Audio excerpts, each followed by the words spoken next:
सरदार अब्दुल रब निश्तर साहब कायद आज़म मोहम्मद अली जिन्नाह के हवाले से एक बड़ा खूबसूरत वाक़या नकल करते हैं कि जब हम मानकी शरीफ से रुखसत हो रहे थे तो पीर मानकी शरीफ समेत तमाम पीर साहिबान बुजुर्गान दीन कायद के पीछे पीछे चल रहे थे और कायद आगे आगे चल रहे थे। ये मंजर बड़ा जिदाज़ेब था।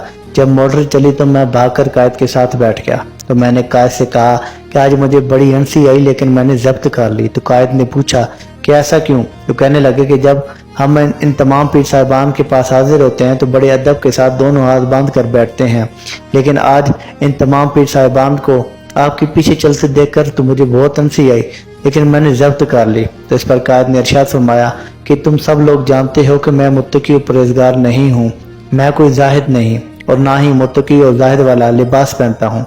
मैं मगरबी लिबास पहनता हूँ, टाई लगाता हूँ, लेकिन इन तमाम पीर साहिबान समेत बरसगीर के तमाम मुसलमानों को ये यकीन हो गया और मेरी इज्जत इसलिए करते हैं कि बरसगीर के मुसलमानों के हुकूक मेरे हाथ में महफूज है और मैं किसी कीमत पर इनका सौदा नहीं करूँगा।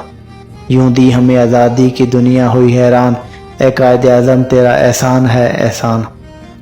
अल्लाह करीम से दुआ है कि अल्लाह करीम कायद के दर्जात बुलंद करे और उनकी मरकत पे करोड़ों रहमतों बरकतों का नज़ूल फरमाए। अपना बहुत सा ख्याल रखिए। सलाम पहुँचे।